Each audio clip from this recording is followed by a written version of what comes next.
It was January 2nd, 2018, in the quiet town of Maple, Texas. The day had begun like any other, but for Sandra and Jon Garner, it carried special meaning. They had just celebrated their 18th wedding anniversary, a milestone that spoke of years of shared memories, struggles, and triumphs. Friends described them as a couple who had weathered storms together, who had built a life in a modest home surrounded by the rhythms of small-town living. To the outside world, theirs was a marriage marked by endurance and devotion. Yet within hours of that celebration, their home would become the stage for a tragedy that would ripple far beyond Ellis County. Jon Garner was only 42 years old, a man known for his charisma and his determination to provide for his family. He had built a reputation as hardworking, ambitious, and deeply committed to those closest to him. Sandra, his wife, was seen as gentle, soft-spoken, and devoted to her household. Together, they seemed to embody the image of a couple who had carved out stability in a world that often feels uncertain. But on that winter night, the life they had constructed was shattered in an instant. At 911 dispatch, a frantic call came through. Sandra's voice trembled as she reported that an intruder had broken into their home. She claimed the masked figure demanded money, then turned his weapon on Jon, firing the fatal shots before fleeing into the darkness. Her words painted a picture of terror, of a sudden invasion that transformed a night of celebration into a nightmare. For the officers who responded, the urgency was clear. A violent crime had struck at the heart of family, and a killer was on the loose. When police arrived, they found Jon Garner lying fatally wounded. Sandra was visibly shaken, recounting the story of the masked gunman who had stormed into their home. She described the intruder as demanding cash, threatening them, and then pulling the trigger. Her account suggested a random act of violence, the kind of senseless crime that leaves communities fearful and searching for answers. Yet as investigators moved through the house, doubts began to creep in. The scene did not align with the story Sandra had told. There were no signs of forced entry. No broken locks, no shattered windows, no footprints leading away from the property. The house bore no evidence of a struggle, no indication that a stranger had fought his way inside. What remained was Jon's lifeless body and Sandra's account of a faceless gunman. For seasoned investigators, the absence of physical evidence was troubling. Crimes of this nature often leave behind traces, fingerprints, footprints, fibers, or at the very least, signs of entry. Here, there was nothing. Neighbors were stunned as word spread. Maple was not the kind of town where violent crime was common. It was a place where people left doors unlocked, where families knew one another, and where anniversaries were celebrated with quiet dinners rather than extravagant gestures. The idea that a masked intruder had targeted the Garners seemed almost unthinkable. Yet the reality of Jon's death was undeniable, and the community watched as police worked to unravel the mystery. Sandra's demeanor became a point of interest. On the night of the murder, she appeared distraught, but her composure struck some as unusual. She was calm in her accounting, steady in her insistence that a stranger had committed the crime. For investigators, this raised questions. Was her calmness the result of shock, or did it suggest something more? In cases of violent crime, the behavior of those closest to the victim is often scrutinized, and Sandra quickly became the focus of that scrutiny. The anniversary night, once a symbol of endurance and marriage, now carried a darker meaning. The juxtaposition was haunting, a couple celebrating 18 years together, only for one of them to be dead hours later. The symbolism was impossible to ignore, and it added a layer of intrigue to the unfolding investigation. Was this truly the work of a random intruder, or was the anniversary itself connected to the crime in some way? As detectives pieced together the timeline, they noted that Sandra's story lacked certain details. She could not describe the intruder with clarity, offering only vague references to a mask and a demand for money. The absence of specifics made it difficult to pursue leads. Without a description, without evidence of entry, and without witnesses, the case began to hinge on Sandra's word alone.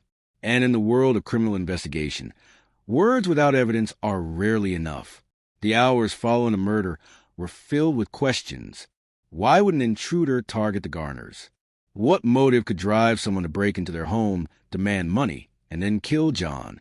If robbery was the motive, why was nothing taken? The inconsistencies piled up, and investigators found themselves grappling with a narrative that seemed increasingly implausible. The more they examined the scene, the more the intruder's story unraveled. Yet in those early hours, Sandra remained steadfast. She insisted that a stranger had invaded their home, that she had witnessed the attack, and that she had no role in Jon's death. Her insistence was unwavering, and for some, it carried the weight of conviction. But for others, it raised suspicion. Could a wife truly witness her husband's murder and remain so composed? Could she truly have no explanation for the lack of evidence? These questions lingered, casting shadows over the anniversary night. The tragedy of Jon's death reverberated through Maple. Friends and family struggled to comprehend the loss, to reconcile the image of a devoted husband with the reality of his violent end. The anniversary celebration, once a marker of love, became a cruel reminder of how quickly life can change. For Sandra, the night was both a personal catastrophe and the beginning of a journey that would place her at the center of a criminal investigation. For the community, it was a moment that shattered the illusion of safety and forced them to confront the possibility that the danger was not outside their doors, but within them. As the investigation deepened, the anniversary night became more than just a backdrop to a crime. It became a symbol, a turning point, and a mystery that demanded answers.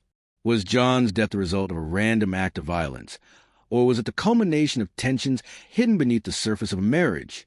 Was Sandra a victim of circumstance, or was she concealing a truth too dark to admit? These questions would drive the case forward, pulling investigators, prosecutors, and the public into a story that was as haunting as it was perplexing. The first chapter of this story ends not with resolution, but with uncertainty. Jon Garner was dead. Sandra Garner was alive, and the tale of a masked intruder hung in the air like smoke. The facts were few, the evidence was scarce, and the truth was elusive. What began as a night of celebration had transformed into a night of suspicion, and the answers lay hidden in the shadows of the Garner home. In the hours after Jon Garner's death, Sandra's account of a masked intruder was the only thread investigators had to follow. She repeated the story with conviction. A man had broken into their Maple home, demanded money, and then shot Jon before disappearing into the night. It was a chilling narrative, one that evoked fear of a faceless predator lurking in the shadows of a quiet Texas town. But as detectives began to peel back the layers of her testimony, cracks started to appear. The first problem was the crime scene itself. Officers had combed to the Garner home with meticulous care, searching for any sign of forced entry. They found none. The doors were intact, the windows unbroken, and there were no pry marks or scratches that might suggest tampering. In cases of home invasion, even the most skilled intruders leave behind traces, muddy footprints, fingerprints, fibers, or at least a disturbed lock. Here, there was nothing. The house looked untouched, as though no outsider had ever crossed its threshold that night. Sandra's description of the intruder was vague. She claimed the man wore a mask, obscuring his face, and that he demanded money before firing the fatal shots. Yet she could not provide details about his build, his voice, or his clothing beyond the mask. For investigators, this was troubling. Victims of violent crime often recall at least fragments of detail: height, weight, tone of voice, or mannerisms. Sandra's inability to offer anything beyond the mask left detectives with little to pursue. It was as if the intruder existed only in her words, not in reality. The timeline also raised questions. Sandra said the intruder appeared suddenly, demanded cash, and then shot Jon. But if robbery was a motive, why was nothing taken? The house contained valuables, yet none were missing. Jon's wallet remained untouched, and Sandra's possessions were still in place. The absence of theft contradicted the very premise of her story. What kind of intruder demands money, kills, and then leaves empty-handed? The logic faltered, and investigators began to suspect that the robbery narrative was a fabrication. As detectives pressed further, Sandra's demeanor became a point of scrutiny. She was calm, almost unnervingly so, as she recounted the events. Her composure stood in stark contrast to the chaos of the crime scene. While shock can manifest in many ways, her steadiness raised eyebrows. Was this the reaction of a traumatized victim, or the calculated performance of someone with something to hide? Investigators could not ignore the possibility that her behavior was more than just shock. The unraveling of the intruder story accelerated when forensic analysis came into play. Gunshot residue tests, ballistics, and the positioning of Jon's body all suggested a crime committed at close range, within the intimate confines of the home. The evidence pointed not to a stranger bursting in, but to someone already inside. The weapon itself became a focal point. Investigators discovered a .38 caliber revolver hidden in the house, a gun that matched the murder weapon. Its presence contradicted Sandra's claim that the intruder had fled with the firearm. Instead, it suggested the killer had never left at all. Digital evidence added another layer of suspicion. As detectives examined Sandra's computer, they uncovered a trail of internet searches that cast her story in a damning light. Among them were queries like how to kill someone and get away with it. These searches were not the kind of idle curiosity one might dismiss. They were chillingly specific, and they aligned with a crime that had just occurred. For investigators, this was a turning point. The intruder story was no longer just implausible. It was collapsing under the weight of evidence that pointed directly at Sandra. The community, once gripped by fear of a masked gunman, began to shift its gaze. Whispers spread through Maple. Could Sandra have killed her husband? Could the anniversary night have been less a celebration and more a prelude to murder? The idea was unsettling, but the facts were difficult to ignore. The absence of forced entry, the hidden weapon, the incriminating searches, all of it chipped away at the foundation of Sandra's account. Detectives confronted Sandra with these inconsistencies. They asked why the intruder had left no trace, why nothing had been stolen, why the murder weapon was found in her home, and why her computer contained searches about killing. Sandra maintained her innocence, insisting she had been framed, that someone else had planted a gun and manipulated the evidence. But her explanations lacked credibility. Each answer seemed to raise more questions than it resolved. The unraveling of the intruder story was not just a matter of evidence. It was a matter of narrative. In criminal investigations, stories must align with facts, and Sandra's did not. The more investigators examined her account, the more it resembled a fragile construct, a tale designed to deflect suspicion, but incapable of withstanding scrutiny.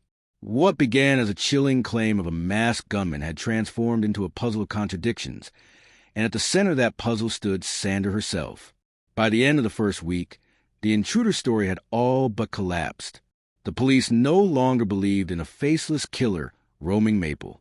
Instead, they believed the killer was someone much closer to home.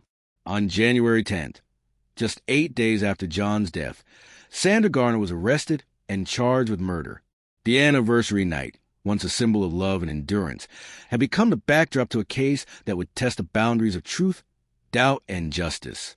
As the intruder story crumbled, investigators turned their attention to the evidence hidden not in the walls of the Garner home, but in the digital world. In modern investigations, computers and phones often reveal truths that words cannot conceal.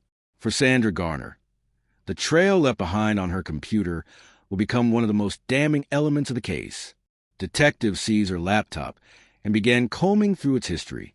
What they found was chilling. Among the routine searches and everyday browsing were queries that seemed to foreshadow Jon's death. Phrases like, how to kill someone and get away with it, appeared in her search history. These were not vague curiosities or idle thoughts. They were specific, deliberate, and deeply incriminating. To investigators, they suggested premeditation, a window into Sandra's mind in the days leading up to murder. The discovery of these searches shifted the case dramatically. The narrative of a masked intruder was already fragile, but now it seemed almost impossible to believe. Why would a woman who claimed to be the victim of a random home invasion have searched for ways to commit murder undetected? The contradiction was glaring, and prosecutors quickly recognized the power of this evidence. The digital trail was not the only piece of the puzzle. Forensic analysis of the crime scene revealed that the murder weapon, a .38 caliber revolver, had not vanished with the supposed intruder. Instead, it was found hidden inside the Garner home. This revelation was devastating to Sandra's account. She had insisted that the gunman fled with a weapon, yet here it was, tucked away in her own house. The presence of the revolver tied the crime directly to the home and, by extension, to Sandra herself. Ballistics confirmed that the revolver was the weapon used to kill Jon. Gunshot residue tests further suggested that the shots had been fired at close range, consistent with an attack from someone inside the house rather than a stranger bursting in. The forensic evidence aligned with the digital trail, painting a picture of a crime committed not by a faceless intruder, but by someone intimately connected to Jon. Investigators also examined Sandra's financial situation. Prosecutors argued that she stood to benefit from Jon's death, pointing to life insurance policies and financial struggles as possible motives. While money alone could not prove guilt, it added another layer to the case, reinforcing the idea that Sandra had both motive and opportunity. The combination of digital evidence, forensic findings, and financial motive created a narrative that was difficult to ignore. Sandra's story of masked gunman was unraveling faster than she could defend it. Each new discovery chipped away at her credibility, leaving her increasingly isolated in her insistence on innocence. For the community, the revelations were shocking. The fear of a roaming intruder gave way to disbelief that Sandra herself could be responsible. Neighbors who had once offered sympathy now whisper about the searches, the hidden gun, and the possibility that the anniversary night had been a carefully planned act of murder. The case was no longer about a mysterious killer. It was about whether Sandra Garner had orchestrated her husband's death.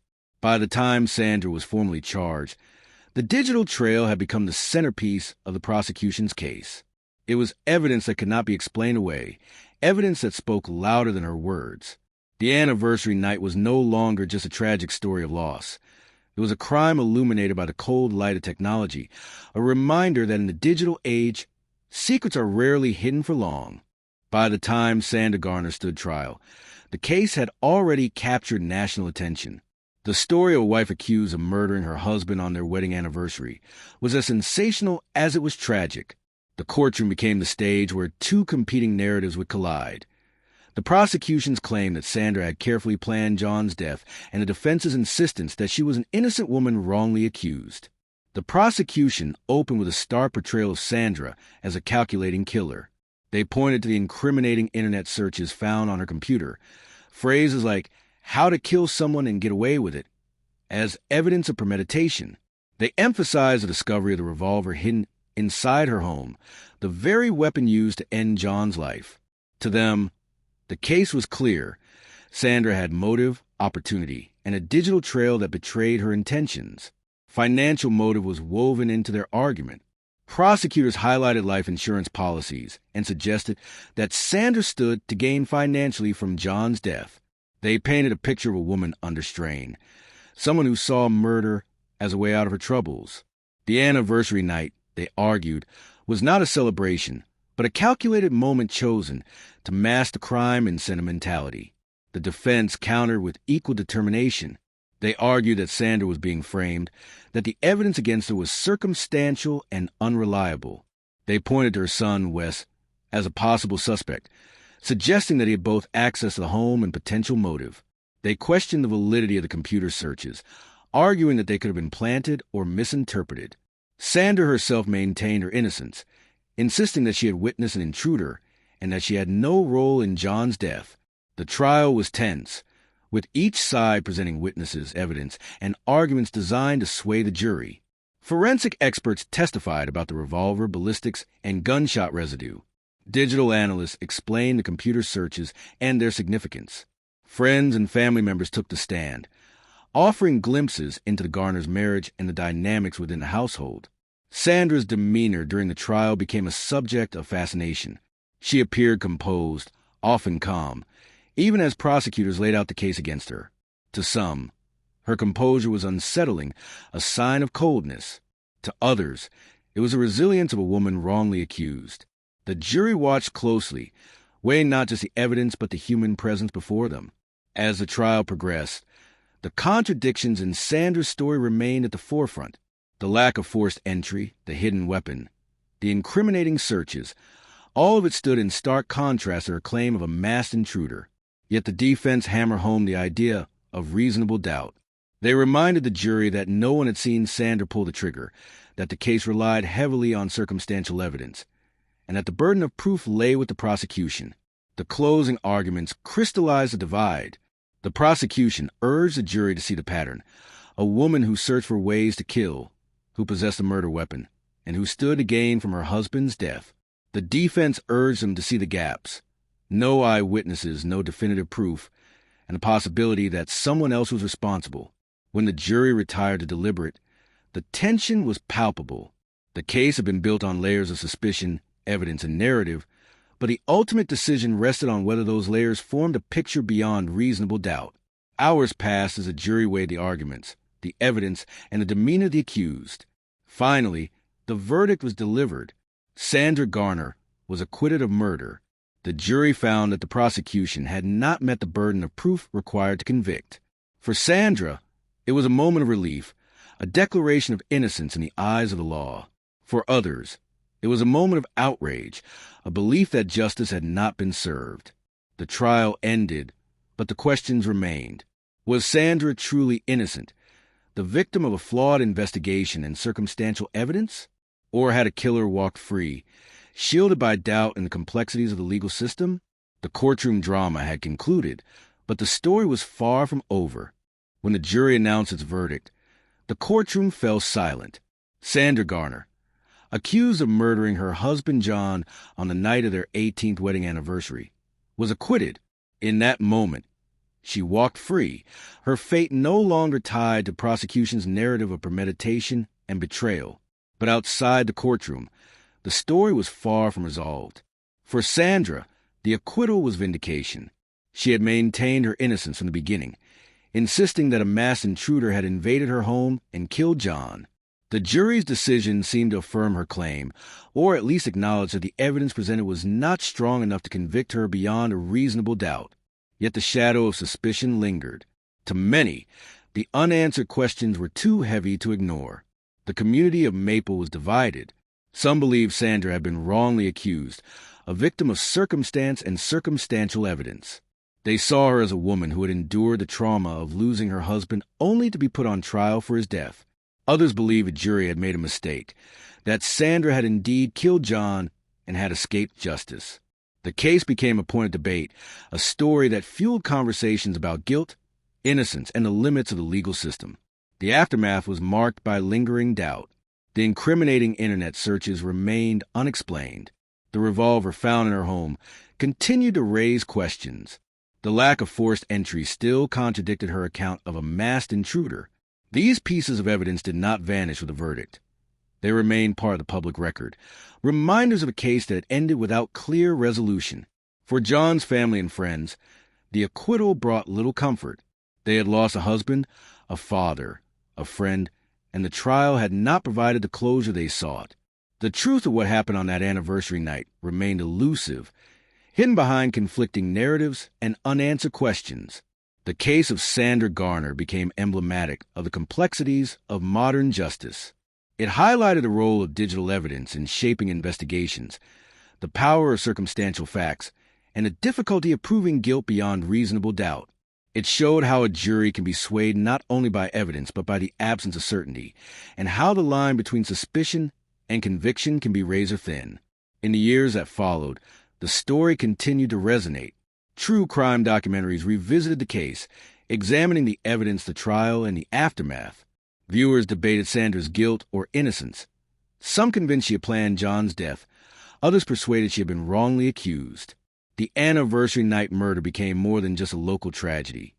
It became a national mystery, a case that invited endless speculation and reflection. Sandra Garner's acquittal closed a legal chapter, but it did not close the story. The questions remain. Was she truly innocent, the victim of a crime committed by a faceless intruder?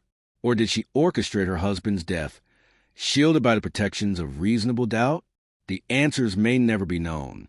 What is certain is that the anniversary night, once a celebration of love and endurance, will forever be remembered as a night that shattered a family and left a community divided.